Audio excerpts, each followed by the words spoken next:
Selamat berjumpa kembali Bapak Ibu Saudari-saudara umat beriman terkasih dalam Tuhan. Salam sehat berlimpah berkat.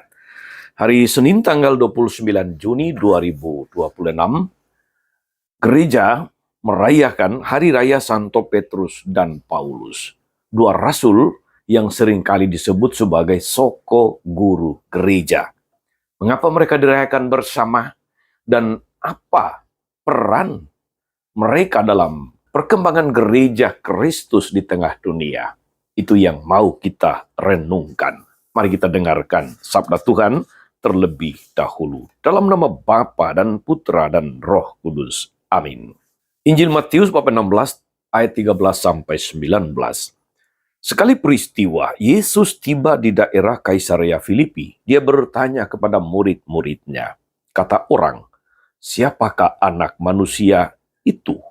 Jawab mereka, ada yang mengatakan Yohanes Pembaptis, ada juga yang mengatakan Elia, ada pula yang mengatakan Yeremia atau salah seorang dari para nabi.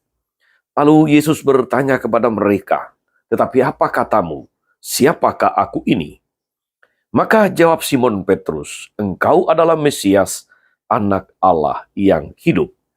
Kata Yesus kepadanya, berbahagialah engkau Simon bin Yunus, sebab bukan manusia yang menyatakan itu kepadamu, melainkan Bapa-Ku yang di sorga. Dan aku pun berkata kepadamu, engkau adalah Petrus, dan di atas batu karang ini, aku akan mendirikan jemaatku, dan alam maut tidak akan menguasainya. Kepadamu akan kuberikan kunci kerajaan surga. Apa yang kau ikat di dunia ini, akan terikat di sorga. Dan apa yang kau lepas di dunia ini, akan terlepas di surga. Demikianlah sabda Tuhan. Bapak Ibu Saudari-saudara umat beriman terkasih dalam Tuhan. Kita merayakan Hari Raya Santo Petrus dan Paulus. Dua pribadi ini yang seringkali disebut sebagai soko guru gereja. Mereka memiliki latar belakang yang sangat bertolak belakang. Petrus adalah nelayan sederhana, sedangkan Paulus adalah seorang Farisi terkemuka, seorang terpelajar. Dalam Kisah Para Rasul dan surat-suratnya, Paulus juga ditampilkan bahwa ada kalanya mereka berbeda pendapat. Meskipun demikian, keduanya menampilkan unsur-unsur dasar dalam pembangunan jemaat yang yaitu komunitas dan misi. Saudari-saudara umat beriman terkasih, Petrus dan Paulus bukanlah dua pribadi yang sempurna. Mereka penuh dengan macam-macam kelemahan dan kerapuhan manusiawi, tetapi dipilih oleh Tuhan untuk menjadi pemimpin gereja dan misionaris yang hebat di tengah dunia. Petrus tidak istimewa. Pribadinya penuh ragu, jalan pikirnya seringkali ringkas. Tetapi dari mulutnya, iman gereja tentang Yesus Kristus dinyatakan dengan jelas. Dia katakan, engkau adalah Mesias, anak Allah yang hidup. Ia pun dipilih Tuhan sebagai batu karang yang kokoh, dasar dari gerejanya. Demikian juga dengan Paulus. Dengan segala kerapuhan yang dimilikinya, ia dipilih Tuhan untuk mewartakan kabar baik ke seluruh dunia. Kita harus bersyukur, berterima kasih kepada Rasul Paulus, karena berkat dirinya, pewartaan kabar baik, pewartaan Injil, itu sampai ke segala penjuru dunia. Ia pribadi yang setia di dalam perutusan itu, walaupun dia seringkali mengalami penderitaan, dia mencurahkan darahnya sebagai persembahan. Paulus dipilih oleh Kristus, terutama untuk memberitakan Injil kepada orang-orang bukan Yahudi. Artinya, mewartakan Injil di luar bangsa Israel, dan mereka mendengarkannya. Bapak, Ibu, Saudari-saudara, umat beriman terkasih dalam Tuhan. Kalau Anda mengunjungi kota Roma dan Vatikan di Italia, ada dua gereja besar, yakni Basilika Santo Petrus dan Basilika Santo Paulus. Basilika Santo Petrus terletak di jantung Vatikan. Setiap kali kalau kita melihat setiap hari Rabu Paulus berdoa Angelus bersama dengan para pesiarah, itulah Basilika Santo Petrus, pusat kendali gereja Katolik sedunia. Sedangkan Basilika Santo Paulus terletak di luar tembok kota Roma. Itu lebih mencerminkan perjalanan-perjalanan pewartaan iman yang dilakukan oleh Rasul Paulus, misionaris besar di dalam perkembangan iman gereja ke seluruh dunia. Kedua posisi gereja ini seakan-akan mencerminkan, saudari-saudara, hakikat perayaan hari ini. Hari Raya Santo Petrus dan Paulus. Setiap kali kita merayakan hari raya ini, kita diajak untuk merenungkan Dwimatra gereja, yakni tugas kegembalaan dan tugas pewartaan. Santo Petrus, pemegang kunci kerajaan sorga, diserahi tugas untuk menggembalakan domba-domba Kristus. Sedangkan Santo Paulus beroleh karunia menyeberangi lintas batasan iman yang eksklusif untuk membangun jemaat baru yang terbuka pada tradisi dan budaya yang berbeda. Sehingga terbentuklah jemaat baru yang heterogen, yang berwarna global.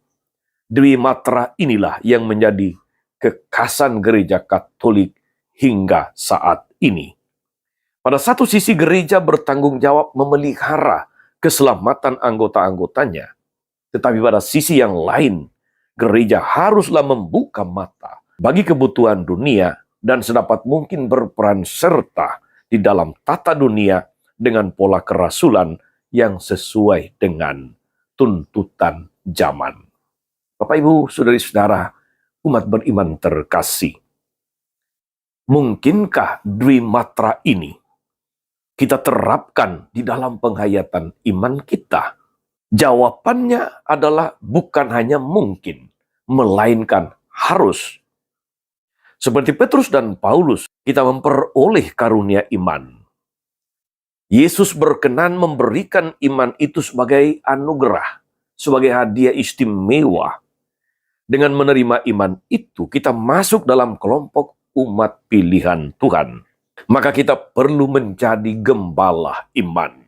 Dengan saling memperhatikan, dengan saling meneguhkan, dengan saling menolong dan membarui. Sesama umat beriman saling menggembalakan satu sama yang lain. Nasihat, teguran, pengajaran, dan berbagai macam pekerjaan praktis dapat menjadi sarana untuk menggembalakan, sarana saling menggembalakan itu.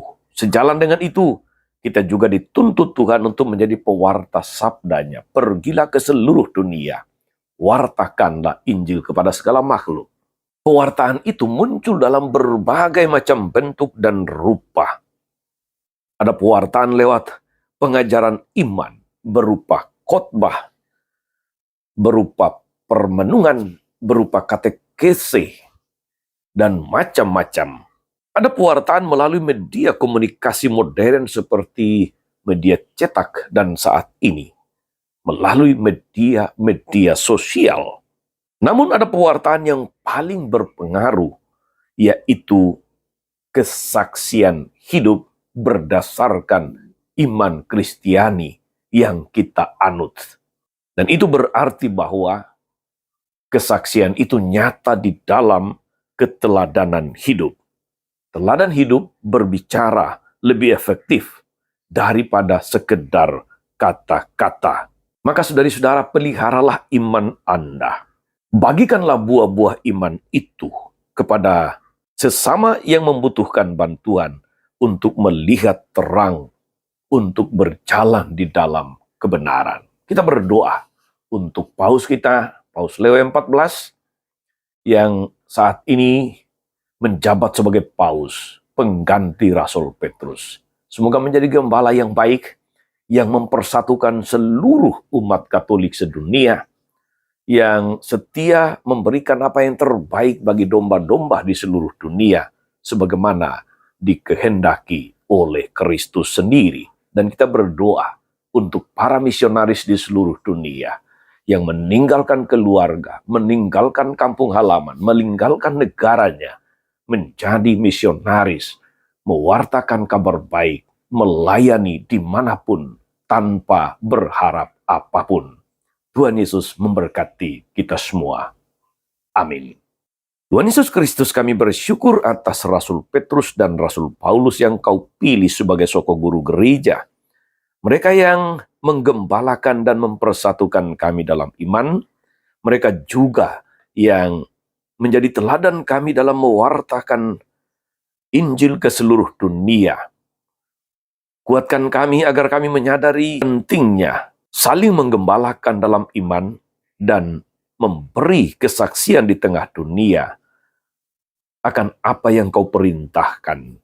Kuatkan kami agar kami senantiasa sadar akan tugas penggembalaan dan tugas pewartaan itu. Berkatilah secara istimewa Paus Leo XIV yang menduduki tahta Petrus saat ini. Kuatkan dia, anugerahkan kebijaksanaan, kesehatan jasmani rohani, untuk menjadi gembala baik bagi seluruh umat-Mu di dunia ini. Terpujilah Engkau sepanjang segala masa. Amin. Saudari-saudara sekalian, berkat Allah turun atas saudari-saudara. Atas mereka yang kita doakan atau kita janjikan doa, mereka yang sakit dan menderita, segala rencana, karya dan pelayanan hari ini, Bapa dan Putra dan Roh Kudus. Amin. Tetap sehat teruslah menjadi berkat.